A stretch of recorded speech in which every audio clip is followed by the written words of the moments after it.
Hey, investigators, are you getting all the information your client wants? Do you have a full understanding of what your client wants? Is your shovel just hitting the treasure chest, or are you opening that treasure chest and getting all the jewels and riches from inside? If you're like most investigators, you're saying, yeah, I do a good job. I get what they need. I get a lot of records and police reports and things like that. But you might be leaving some things behind, some things that could uncover details you never thought they were there. Stick around. We're going to find out more about this and how to dig up everything there is in that treasure chest.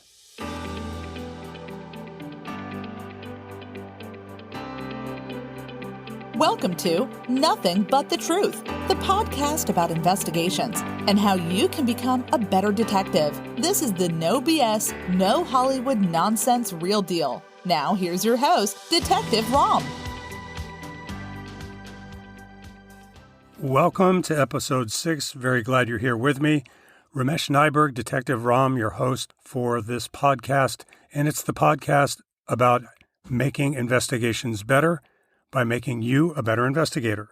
So your client has asked you for a background check, and hopefully the first thing you've done is sit down with them and really fully understand what they need and why they need it. Don't be afraid to ask that. Now, it's very easy to sit behind the computer and open up TLO, and if you don't know what TLO is, it's a public records database put out by Experian, and it's voluminous. You can find a lot of great information from TLO. And of course, you're going to go and run the person in the local clerk's office of your county clerk's office and find out if they've been arrested and for what charges, what the status of those charges are.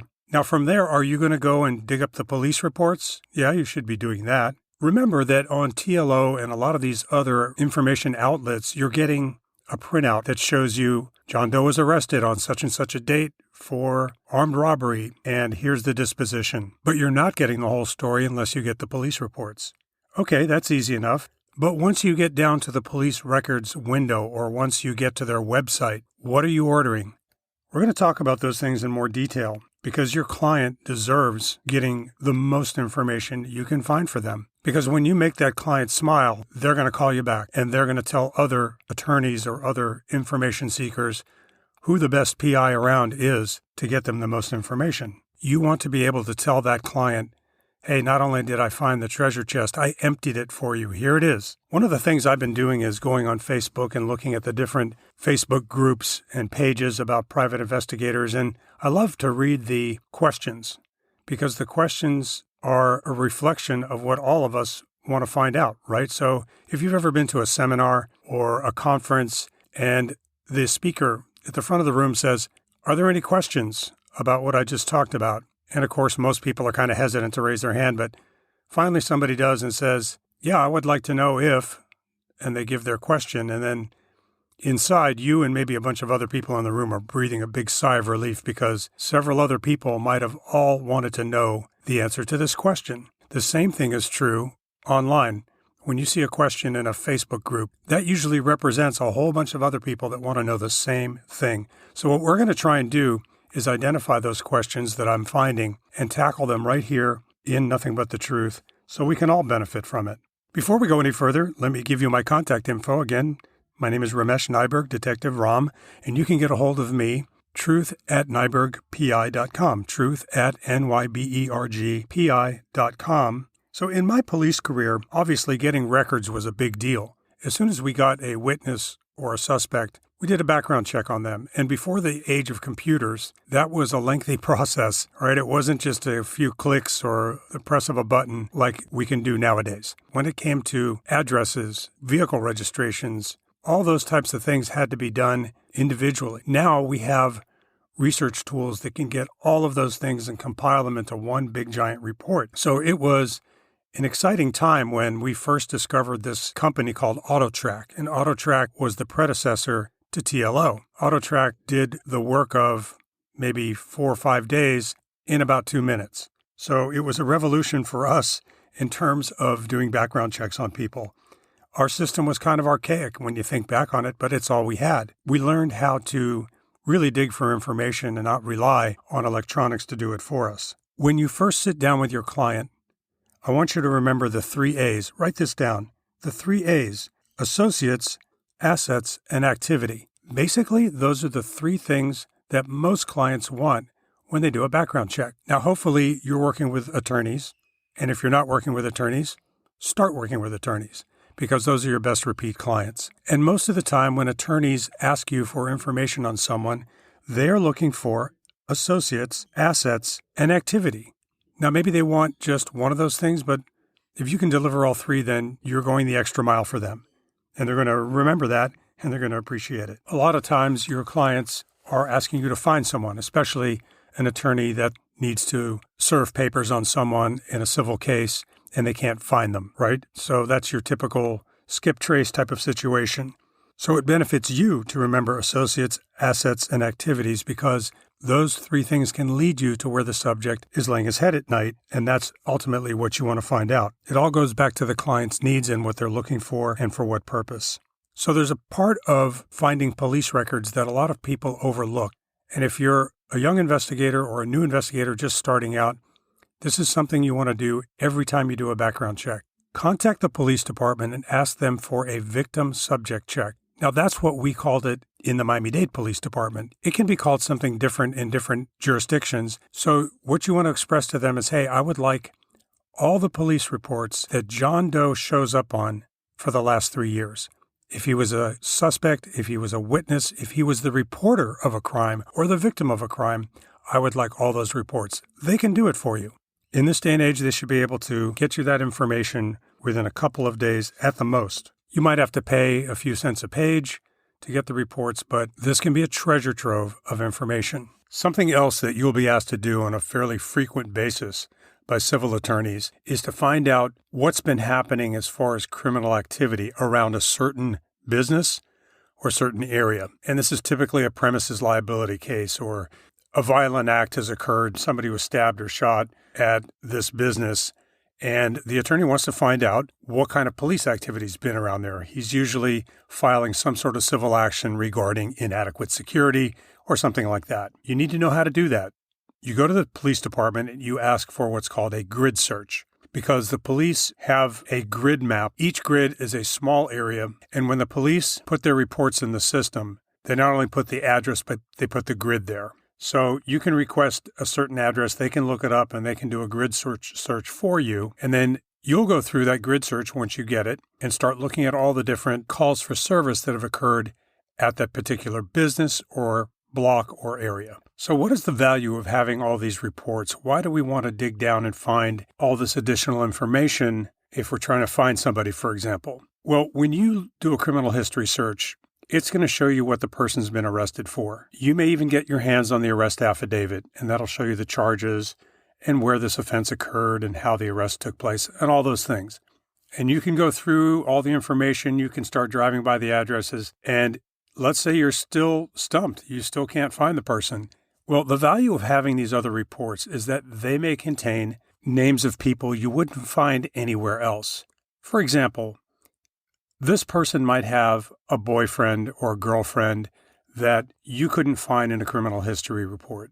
That criminal history stuff, the arrest reports and all that, they're not going to tell you about a fight that this person had where perhaps the police were called, but no arrests were made. To get those, you got to do the victim subject check. That might be a recent case. That girlfriend or boyfriend might still be in the picture. They might be able to lead you to your subject.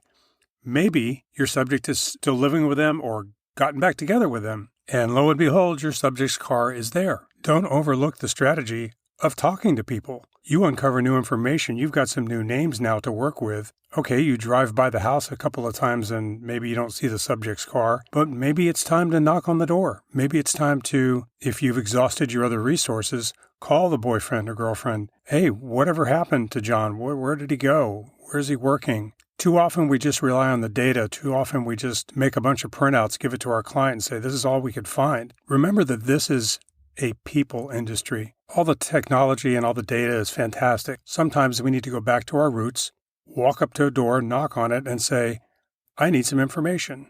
So that's the value of having all of these reports that are kind of hidden under the surface until you start going deeper and finding them. Don't overlook civil cases. Go into your clerk's office, look up the person through the civil section and see if they've been the defendant in a lawsuit or the plaintiff in a lawsuit. If they have, pull the complaint and find out whatever you can from there. This can uncover associates, assets, and activity. Also, don't overlook traffic accidents. This is another thing that people forget about when someone does a background and says, I want to find out everything I can about this person. What difference does it make if you got into a fender bender, right?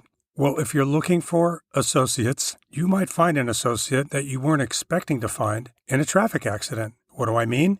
Well, especially in a domestic case, a cheating spouse case, you might have the mistress or the boyfriend sitting in the passenger seat of that car because passengers are listed on traffic accident reports. The bottom line is here, don't overlook any possible record that might help identify an associate, asset, or an activity. In the next episode, we're going to be talking to an expert in military records. He was in the military himself, and he can talk to you about how we're going to find military records and what you can find through military records, and it's going to be very revealing and very, very useful to you. This is another question that I've seen asked in Facebook groups over and over again. By the way, let me talk to you real quickly about podcasts in general. When I first started this podcast, I've mentioned this before, I knew nothing about how to do it. I'd never had a podcast before, and Buzzsprout is the platform that I use for my podcast, and they make things really, really easy. What got me interested in podcasts was listening to other podcasts that were really great, and I thought, wow, this could be interesting and a great way to talk about investigations and find investigators who are interested. But I needed something easy to work and easy to understand. Buzzsprout was that exact partner for me. So if you're interested at all in starting your own podcast, look in the notes of this episode and you'll see a link that will get you started. They'll give you a $20 Amazon gift card. You can't beat that. Start with some gear that you already have, a quiet space, a decent mic, and you can get going. If you want to upgrade, Buzzsprout has all the guides to help you through that. They can get your show listed in every major podcast platform. You'll get a great looking podcast website, audio players that you can drop into other websites and make audiograms and all kinds of great stuff. It's not hard when you have the right partner, and the team at Buzzsprout is passionate about helping you succeed. So join over 100,000 podcasters already using Buzzsprout to get the message out to the world. You won't be disappointed. So to just summarize our short talk today, go the extra mile. In everything you do, you don't want to miss anything that was available to you. It's better to give them a little bit more than what they asked for, right, when it comes to your client, because they're going to remember that. They're going to see that you went the extra mile, and that's going to only get you more work and more referrals. We're going to continue this conversation about records in the next episode, and again, we're going to go into military records, and I know you're going to want to hear what this military records expert has to say, so do stay on the lookout for that. Well, I hope this episode helped you out. What I'm trying to do here is create really good, useful content for you to practice in your everyday business, in your everyday investigative efforts, and help you get better, broaden your horizons a little bit, and just make you a more effective investigator so that your investigations shine and your clients are happy. That's what this is all about. Thanks for sticking with me.